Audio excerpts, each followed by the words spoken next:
last session, we had concluded with two doubts which were asked by two of them. The first one was how to assess self-growth. I think I had answered that question quite in detail. But the basic thing is, the growth means there are different levels of growth. When we start any practice, initially, since we have never done that practice or never involved ourselves in any spiritual practice, it is always very nice. Whenever we start feeling very nice that this is it. I'd like to do meditation. I'd like to practice the yogic practices.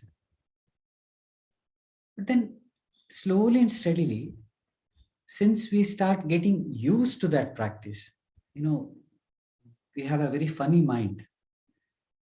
As and when we stop being alert to that practice, stop being more conscious of that practice, it starts becoming mechanical.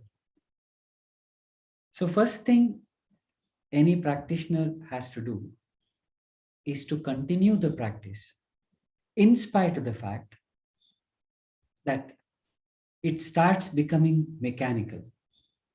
The moment mind starts wandering here and there, it goes helter-skelter. While we are doing the practice, we should be more patient, as I told him. Second thing is, as and when this self-growth, this growth, spiritual growth, is to be assessed by individuals and not by somebody else. It's not like the examination which are assessed by the examiners and then the results are declared. This is to be assessed by the individual practitioner from time to time. He will notice, he or she will notice that with gradual practice, our previous position, let us take the example of somebody being very short-tempered. He will start becoming more pliable, more calm, and then he becomes less disturbed and reacts to the situations for which he used to get disturbed earlier. There was a very eye-opening incident in the life of, during the courses which great Swami Chinmayananji used to do, is to call them as Gita Jnana Yajna, Vedic Jnana Yajna and all that. One youth, when he was delivering a talk in a college, one youth asked him,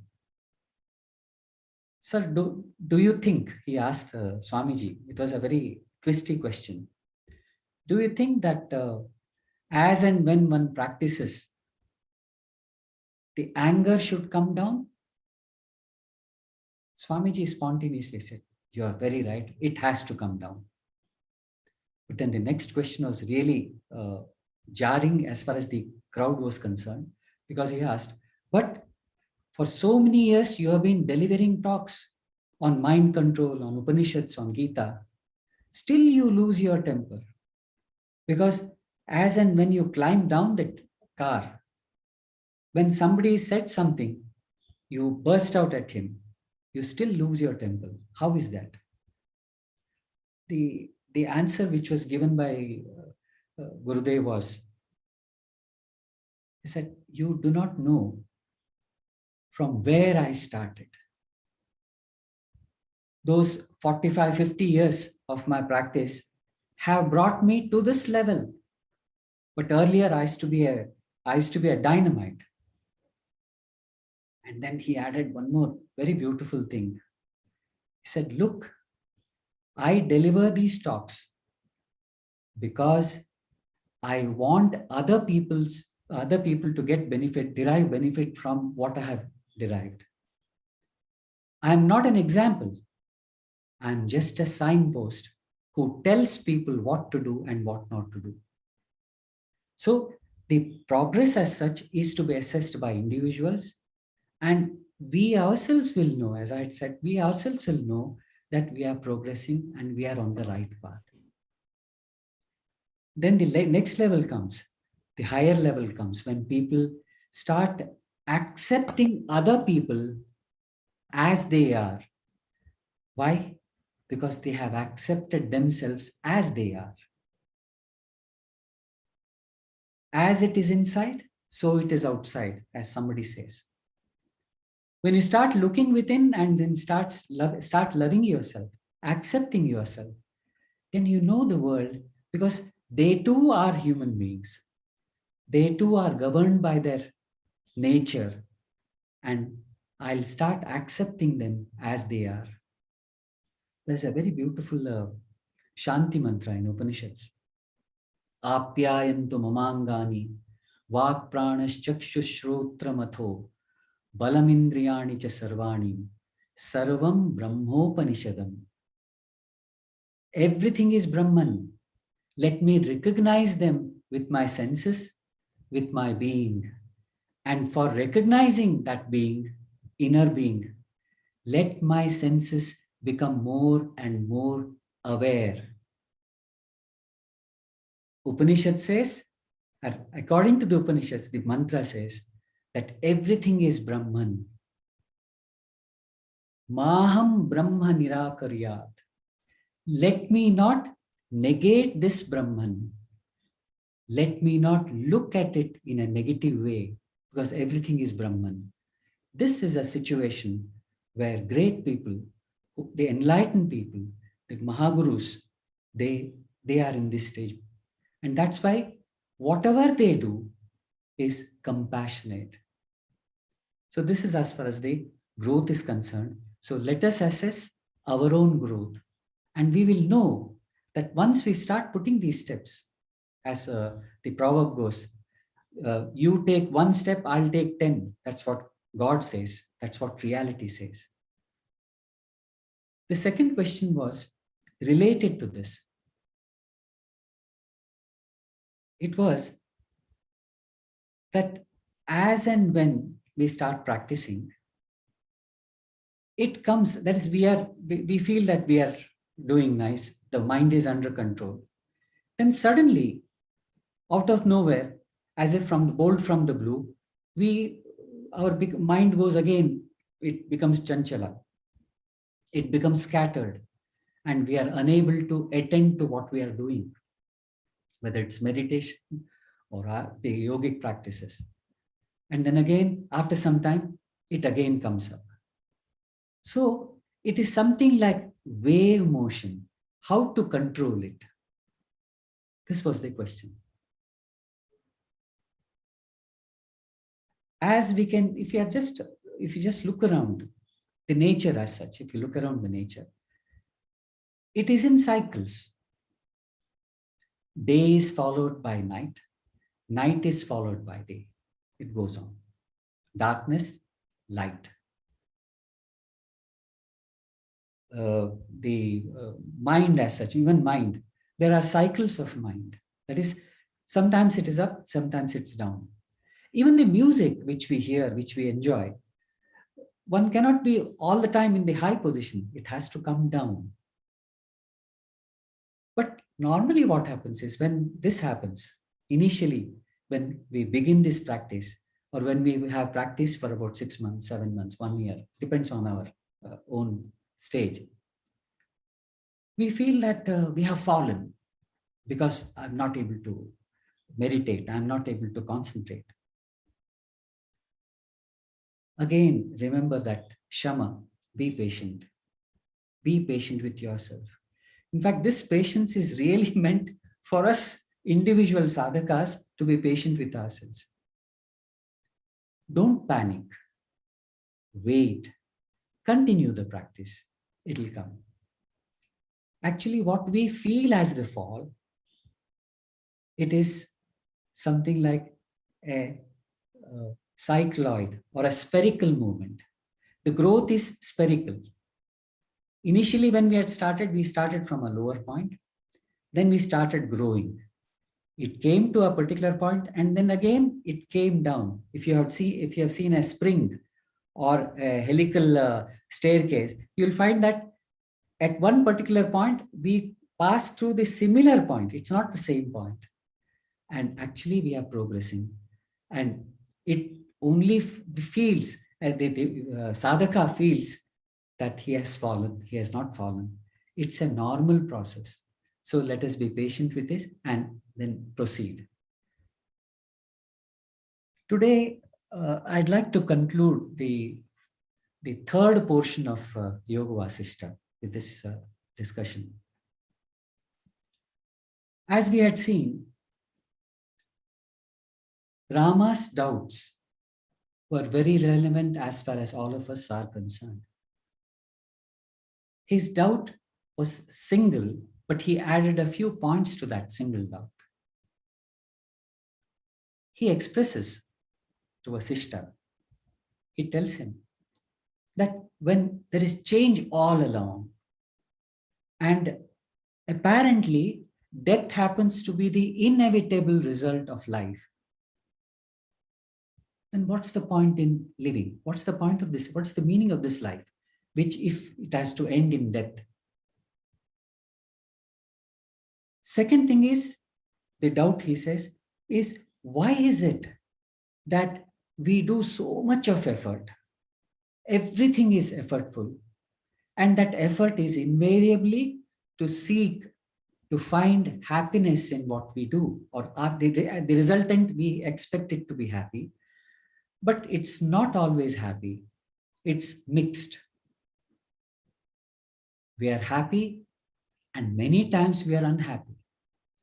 We achieve, and many times we don't achieve. So what is this? And the third thing he says, if we are governed by time, governed by kala, he says, where everything changes, including our body, and this body, what is it doing? In childhood, it's pestered by fear, it's pestered by weakness, because somebody else has to take care of it. If the youth is again dominated by the senses, arrogance.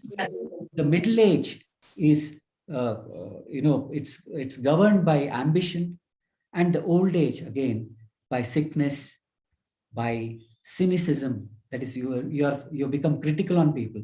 So, what is this life? If this has to continue, and then he says, we are seeing everywhere that this is going on, and one fine day we die. He asked, behind that particular doubt, that doubt is the main doubt. Is there anything in this existence by seeking which all these things go away? Is there anything permanent? Is there anything eternal that lasts all these worlds, all this creation? Does it last anywhere? Is there any point?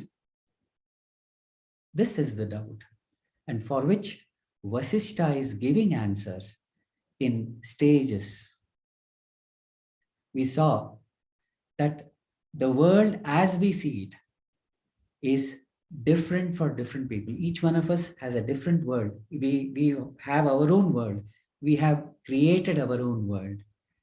And behind this world, created world, there is an individual, or there is an entity which is seeing the world, and all the other things, that is mind, senses and body, are meant to look at the world, to perceive the world. But how do we perceive? We perceive it in an individual way. It's different for different persons. It depends on likes and dislikes, opinions made by others.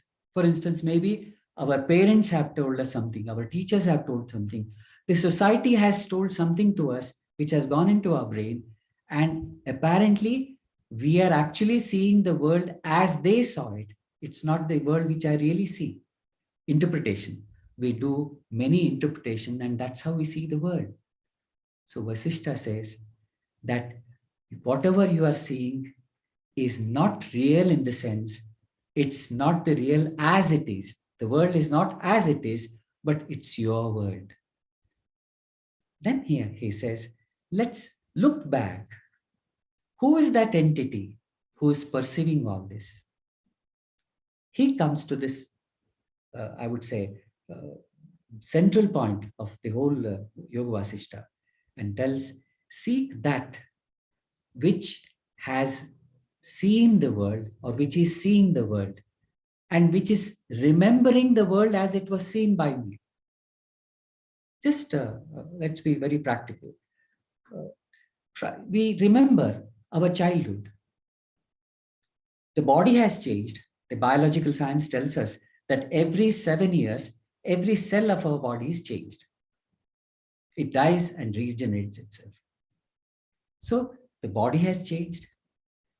The mind has changed because I've learned something. I've become more knowledgeable. I can't say I've become wise. I've become a lot of information has gone in, and my behavior has also changed. I have changed. But in spite of that, I remember. Memory. Who remembers it? Vasishta is pointing us towards that entity which remembers, which interprets. So seek that. But in the first prakarana, which we have discussed so far, Vasishta gives the nature of mind stuff, we can say. In Vedanta, it's called as antakarana. It has 4 different functions. It is the same mind, but it has 4 functions. Just as when I study, I am a student. When I'm trying to teach somebody, I become a teacher. I'm a father at home. I'm a son at home. I'm a husband at home. I'm a friend outside. So what are the different roles? Something like that. I'm the same, but the mind is the same and it has got different functions. We have been provided with senses. These senses, unless and until there is mind behind the senses, we don't see, we don't perceive. So the manas, it is called as manas, which collects the information from outside, whether it's visual information, whether it's audible information, taste or touch. All these are gathered by the manas, by the senses and passed on to manas, which rejects or accepts according to its likes and dislikes. When we see something, when the mind sees something where it accepts, it means it likes it. And then it sometimes feels that probably this will be useful, and then it gathers. It is said thousands of stimuli, that is information from outside, the information which is taken by the senses, they are called as stimuli. Thousands of stimuli fall on our senses, but we accept only a few, and that work, that function is done by manas, and it passes on to buddhi, which is another function. And that buddhi, it sifts the things, it it sieves the things, and then comes to a decision based on past experience, which is given by the memory. Now, these 3 functions, collection of data by the manas, which is passed on to buddhi. Buddhi is same, but buddhi accepts that function, accepts or rejects or keeps the information in the hard disk. And this hard disk is called as chittam, that is memory. All these functions, these 3 functions, are dominated, are governed by an entity, a being called as ahankara. Ahankara, that means I do-ness. I see, I act, I feel, I understand. Behind all these activities is this I. So Vasishta is telling, seek this I, which is apparently at the moment when you are seeking this, when we try to understand, now we are understanding it intellectually. Even when we do meditation, we can feel it, we can really experience that. But this I is again lower, and seek higher up. So all these four faculties are again looked after, witnessed by the being called as self. So Vasishta tells Ram, our job is to seek this permanent entity who's behind all these factors, who are creating the world. And that is the reason why Vedanta says the world is mithya. Now, mithya doesn't mean unreal. Mithya means temporal. The world, not as it is. I'm not talking about the universe. The world which is created by me, by my mind, is temporal. And the person who's perceiving it, who is called as self, Atma, ultimate reality, God, or whoever, whatever the name be, he is permanent, he is eternal. Try to seek him. And when you do that, then you have really recognized the master. And this master will take care of all your activities, all your responsibilities will be taken by that, because you'll be doing a great service to in fact, we have this, it's not proverb actually, it's an understanding. It's a belief that if one person gets enlightened, his 7 generations behind him and 7 generations after him, they are blessed. Why? Because he has reached a point which every one of us is meant to reach. Unfortunately, because of the priorities we give, we don't give importance to this act. But however, it's not a fault. It's not a limitation as such. Every one of us has to experience the world, has to feel the world, has to understand the world. There is in Vasishta itself gives a very beautiful example of a tortoise. It says, Chalarnava Yugachidram Purma Griva Praveshavat Aneka Janmanam Ante Viveki Jayate Puman. There used to be a tortoise which was on a rock amidst the ocean, a sea. Just as in we can see Vivekan, the rock, it's surrounded by sea, and the waves lashed that rock. So there was a small hole in which one tortoise was living. And whenever it tried to come out, it is said one wave would hit it. Again, it will withdraw. The tortoise will withdraw within the hole. Again, when the wave has receded, it will again try to come out. Again, it will be lashed by the wave. And then it goes on and on. It is said that man also experiences the same thing. Whenever he experiences the world by lashes of probably success and failure, happiness and misery, and relationships, all these, they lash out at him. And at the end of his life, what does he do? He gets into the hole. Again, he comes out. So this is going on. Similarly, after many births, man becomes a viveki. Man becomes, he understands that it is nothing but wave, nothing but the sea, for which I'm born to chart these seas, or this ocean, and jump into it. And that's how man starts jumping into the reality by seeking that reality, which is obvious, which is surrounding him, which is surrounding all of us. One last story, two last stories which I had not mentioned are very, very important, and which are the experiences of each one of us. If you notice, we somehow have an affinity for pain. Now you'll be surprised. How can I say that? Just read the newspapers. What is the percentage of negative news to positive news? You always find, in fact, I remember one TV program. It was supposed, there was one cyclone they were expecting one cyclone in Bombay. So this person was shooting near the gateway of India. And he said that within half an hour it will come, within 1 hour it will come. And after 2 hours, it was told to them that the cyclone has changed its pathway and it has gone somewhere else. The amount of disappointment in that correspondent was so obvious from his face that he was not able to cover that negative news. All our affinity, just imagine, just try to find out how many times do we mention about the illness which we would have had when we were children, the accident which we would have recovered all the time. Either we talk about the negative things. Why? Because Vasishta says, he gives the beautiful story of Manas, the story of Manas, he says.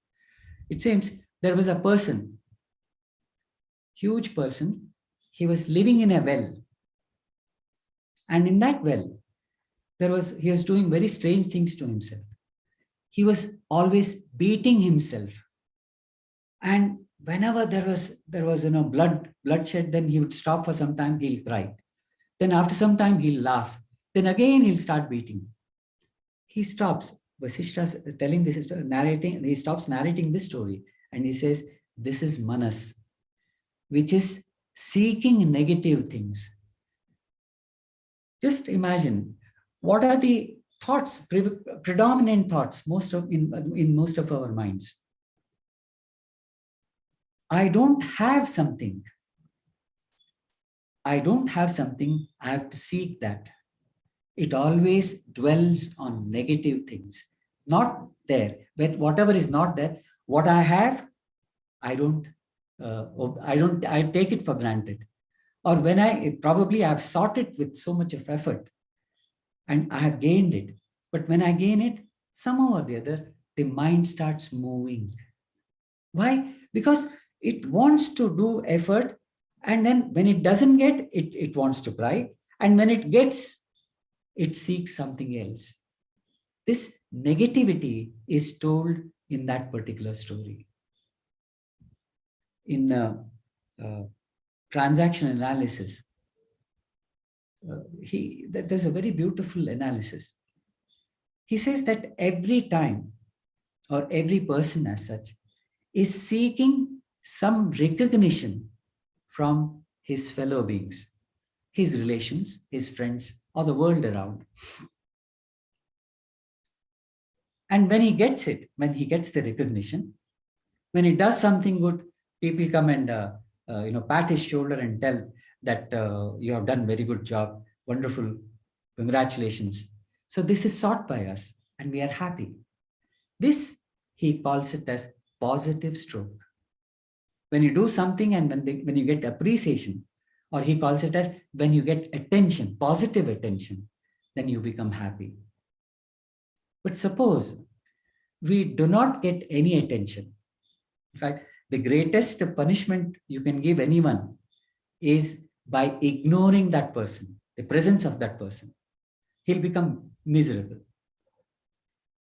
When somebody ignores us, then we'll try to do something, maybe negative, to get attention again. Let us say that there are 3 children at home and 2 of them do not get attention. The third child, who's probably the latest one, the youngest child, he gets the most attention. So if one of them, the elder siblings, they fall ill, then mother will attend to him. Father will come and ask him. He'll touch the forehead and say, oh, no, it's still the fever is still there. Probably he'll change the wet cloth on the forehead. So he gets attention. So the child feels that if I fall sick or ill, then I get attention. Next time when he doesn't get attention, he'll pretend to be ill and get attention. This is known as getting negative attention. This positive and negative attention is the one which gives food to all of us to exist. Mind again. Food means food for the mind. He says this repeated activity, call it sometimes maybe sickness, illness, or anger, short-temperedness, violence, somehow or the other, we want to get attended to by our fellow beings. Why do you think there's so much of crime? Yes, agreed that probably they don't have food to eat, and the situation demands, or they feel that it demands that they should do crime. They should get involved in crime. But many a time, the criminals also do the crime because their photos will come, that their photographs will appear in the newspaper, or these days they'll be shown in the TV channels. You do something abnormal so that you are known to the world, you are shown to the world. There was one way back in the 70s, there was one person in United States. He used to always do something very strange. The first time he was noted was when he shaved half of his head and he grew hair and beard on the right side. His name was Marcus something. I don't remember the second, this surname. This Marcus, then one day when his photograph appeared in the newspaper, and then he was happy. After about 2 months, he started walking backwards from New York to some other place. Then again, he came into limelight. And last but not the least, when he declared that he had died, again to appear in the newspaper. So getting positive attention or negative attention, we start having negative, that's how negative thoughts come. So again, Vasishta says, for all this negativity, get attached to Shubha Vasanas, Shuddha Vasanas. What are those? You are a human being and you have got everything. Try to look at what you have. Don't look at what you do not have or what others have, which you don't want, which you want to possess. The last story, which is narrated by Vasishta, is on the falsity of time. He says one King Lavana was sitting in the court, and the court was it was coming in order. When one magician by name Shambarika, he enters the court, and then he says, "I'm a magician. I'd like to demonstrate something." The king said, happily, he said, "Fine, you come." He said, "I'd like to show it to you or show it to the others, and I'll operate it on you. I'll conduct this miracle, magic on you." He said, "All right, no problem." They said that he took these peacock feathers in his hand and just waved it in front of Lavana. And Lavana lost. He was hypnotized. Lavana saw that the king of Sindh, he had sent him a wonderful horse, a huge, white horse, beautiful horse, which was very, very sturdy. And then the messenger who had brought it, he says, he wants you to ride this horse. And it is said that Lavana climbs on the horse and he goes off. And it runs like wind, gets into a forest, and then he goes without food because the horse runs away and he gets caught in the vine, that is the creepers. It continues. There's a lifetime. Somebody saves him, and then he goes into a tribal village. He marries one girl. He has children, and finally he sees a dream. He sees that the village is being burned. His children and his wife have died in that fire, and he wants to jump just to commit suicide. And when he's about to fall into the fire, he finds that he's about to fall from his throne. All this episode, all this whole lifetime has been lived by Lavana in a matter of a few seconds or probably half a minute. Time is relative. Don't we see dreams? Long dreams. And the psychological sciences tell that medical science tells us that we see dreams when the eyeballs, this eyelids, not eyelids, there is rapid eye movement of these eyes inside. And it's for a few seconds. During that time only we see the dream, and we see lifetimes. We see worlds created. He says, similarly, dream or magician's Maya is, it doesn't exist. It is created by you. Similarly, the time is also a concept created by the mind. Why is he giving all these the details, characteristics of the mind? It is for us to understand, to seek within. Don't give too much of importance to it. Let's be light.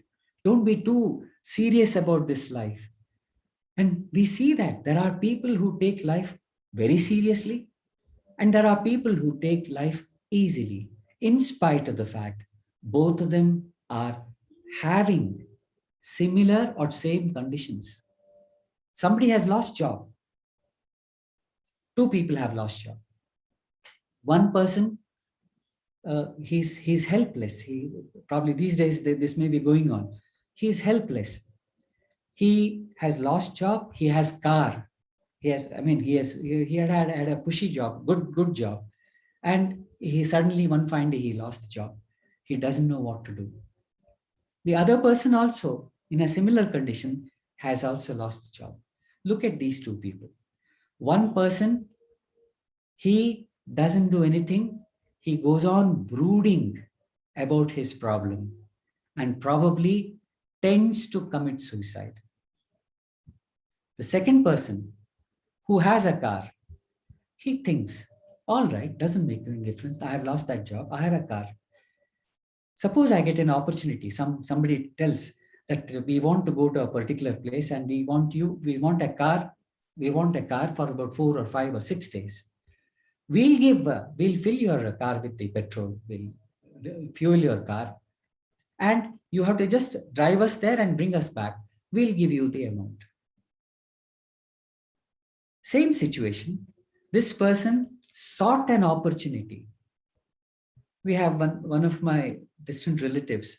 He finished his engineering in mechanical engineering. He finished mechanical engineering and was in search of job way back, probably 35, 40 years back. Even then there was unemployment. They say that even Swami Vivekananda's time there was unemployment.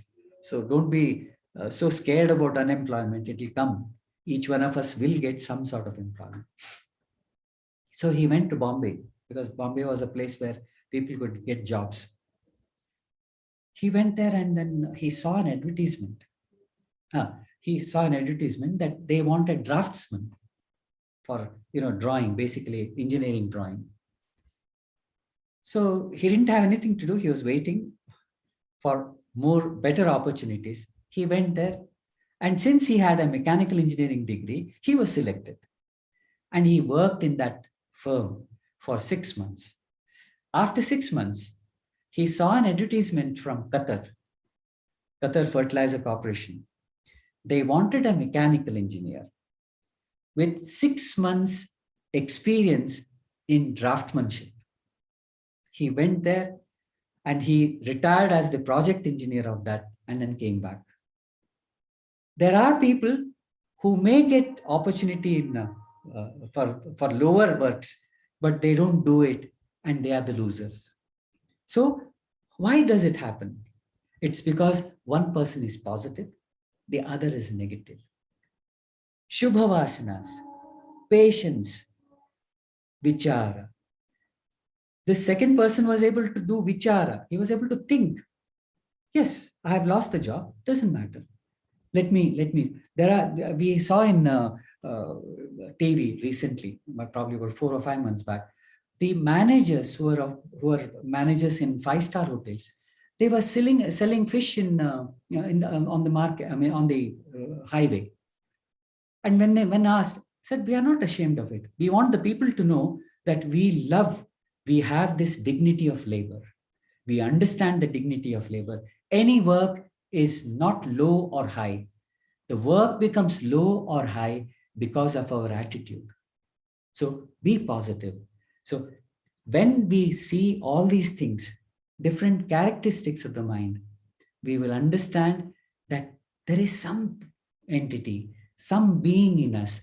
Let's try to see it. At the end of this prakarana, he concludes it in two wonderful shlokas. He says, Chittam karanamarthanam tasmin sati jagatrayam. Chittam, he means the consciousness, the I. It is the karana for the whole arthanam, the whole world. Tasmin sati jagatrayam. The three worlds are there because of its existence. Tasmin kshine jagat kshinam tat chikitsyam prayatnataha. So beautiful. Tasmin kshine. If the world which we have created, because if the being inside is treated, tat chikitsyam prayatnataha, put effort to attend to it. Chikitsa means look after it. When you look after it, you will understand that the whole world is created by this being whom you sought. And once you do that, you become master of yourself. It's not, you don't become the master of the universe as such. That doesn't happen. But we become a master of ourselves. And then we understand that we are able to control very easily.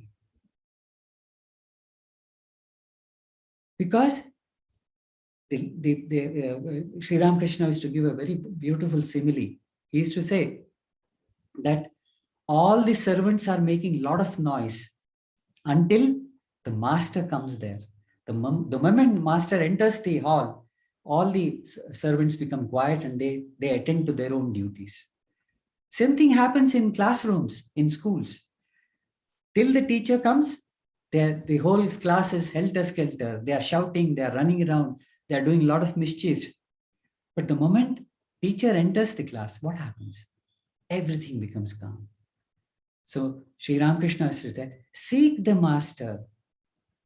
Look at the creator. Go and seek the creator, not the creation. Creation is there. It enamors us. It takes away a lot of our energy.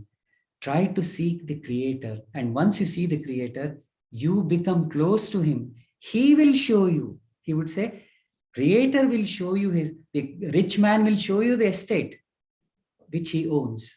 Similarly, God will show you. You don't have to do anything. God will show you everything. And you'll get everything from God. So this tasmin kshine jagat kshinam tat chikitsam prayatnata. And he gives a fundamental tenet, if I may say so, a fundamental rule, something like that, a rule, axiom. He says, vasanas, he has come to a slightly a higher level. Vasanas are there, shuddha and ashuddha, shuddha and malina. But there are two basic vasanas for which this world gets created.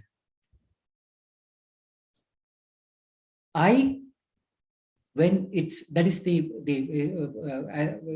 as I told you in the Akashaja, if you remember, says the world gets created or the whole world gets created because there is ignorance, there is avidya.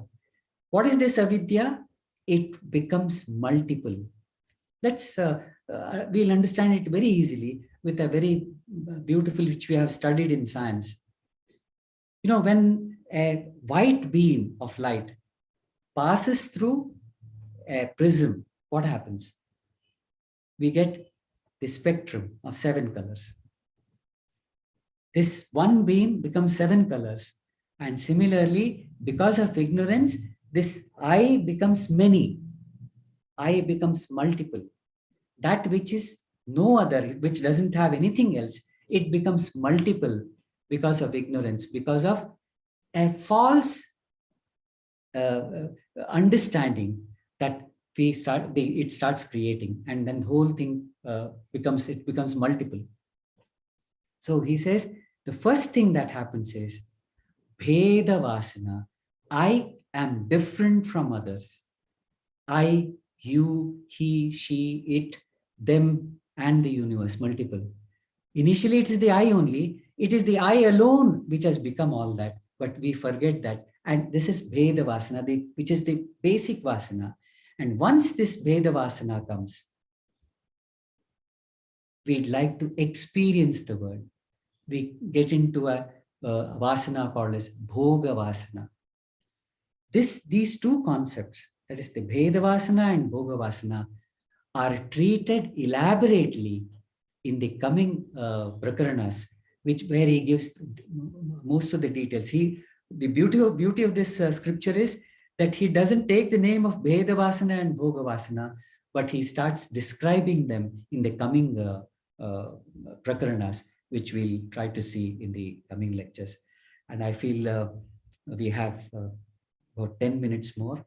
And if we have any doubts, I invite them, I'll accept them, I'll try to answer. And if you have any doubts, I invite them, I'll accept them, I'll try to answer. And if you have any doubts, I invite them, I'll accept. Repetition.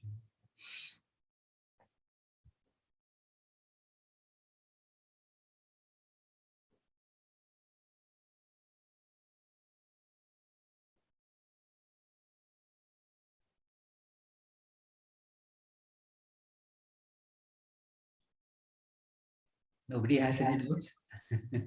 Yeah, you can unmute yourself and ask questions if any. Raghuji. Swamiji, namaskar. Namaste.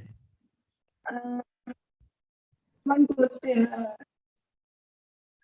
So, Cholo. Swamiji, time is created by mind. Can you explain in detail, Swamiji? By the way, I'm not Swamiji, I'm just Raghu.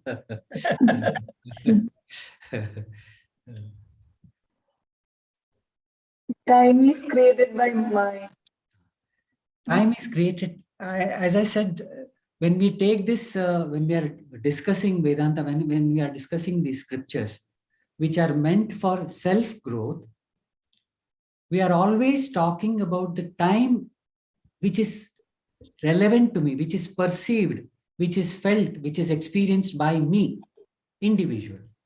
It's not the time which ticks in front of you. The mind has created this time which is perceived by me. I'll give you an example. Yeah. We are waiting for, to show you that how it is relative. Yeah. We get a message that my friend is going to come. And then I go to receive him at the railway station. And the train is supposed to come at 5 o'clock. And I reach at 4:45 to be on time. We are meeting after a long time. And this time between 4:45 to 5 o'clock, this 15 minutes appears so long. Oh, okay. It's so long. Why did it become long? It's because you're waiting, you're restless. So this restlessness created this long or short of time. The same thing happens when he comes when he reaches the station. You happily receive him, you take him home, and then he says, after such a long time we have met, so we spend the whole night. And next day morning he says, I have work to do and I have to leave by the train which is leaving at 6:30. What happened to the time between 5 o'clock in the evening and 6:30 in the morning when he left? It's so short. So this time as such is relative. It's not absolute. That is what is meant by time is created by mind. Okay. Okay. Thank you. Namaste, Raghu sir. Namaste. This is Vishal here, sir. Sir, Vishal, I have a question, sir. As you have told that whenever there is a stimuli, it is received by manas. But why this manas is different for two people?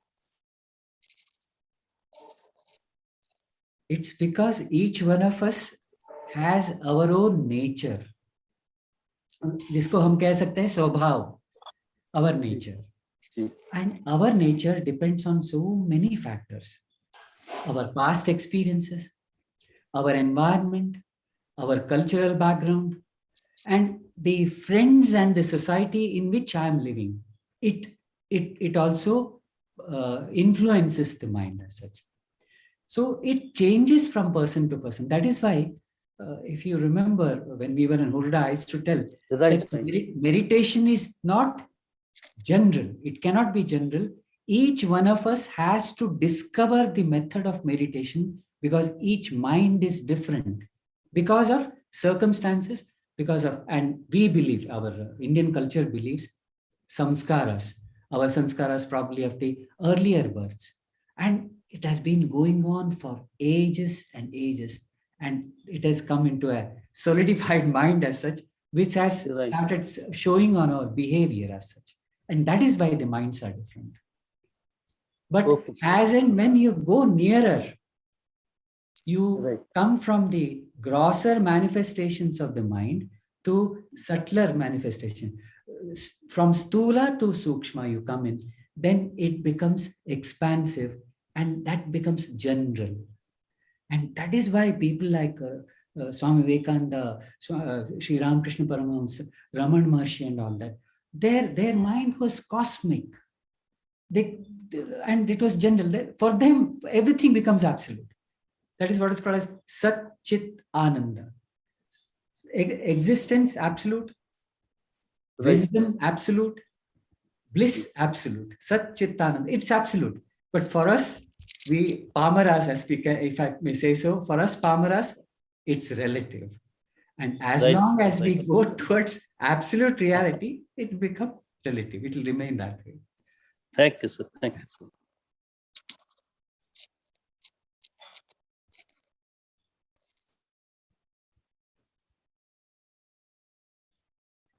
Anyone else?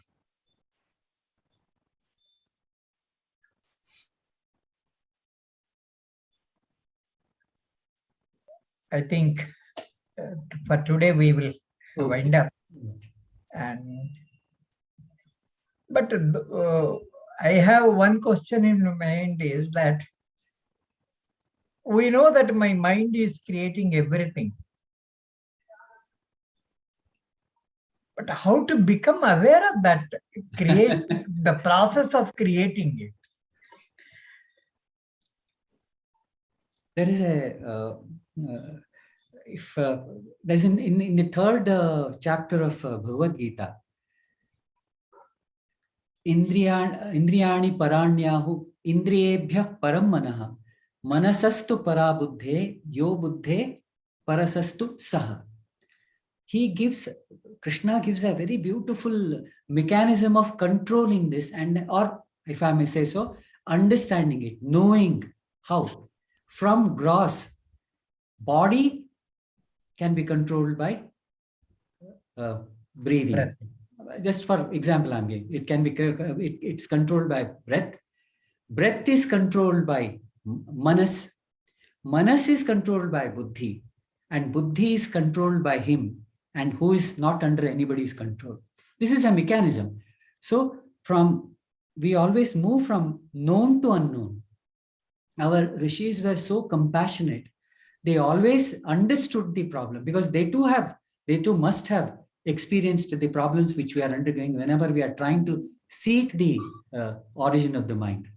So they said, don't bother. Look at the body first.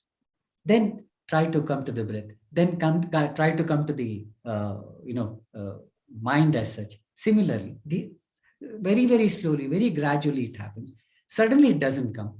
But many a time, as I had given that example, many a time when we are sitting for meditation, when the mind wanders away for some time, maybe 2 minutes or 3 minutes, suddenly a voice comes from within. I think I had mentioned this earlier also. A voice comes, Arey, what is it that you're doing? I'm supposed to be sitting for meditation. So try to catch hold of that voice, and that voice will help you to see this whole process of creation. But yes, it's a journey. It's a long journey, and it can become short again by those 4 friends We'll keep remembering them. Let's be patient. Let's be friendly to ourselves. Okay, we'll conclude it with the prayer. Sarve bhavantu sukhinah, sarve santu niramayah, sarve bhadrani pashyantu, ma kasche dukkha bhavet. Om Shanti Shanti Shanti.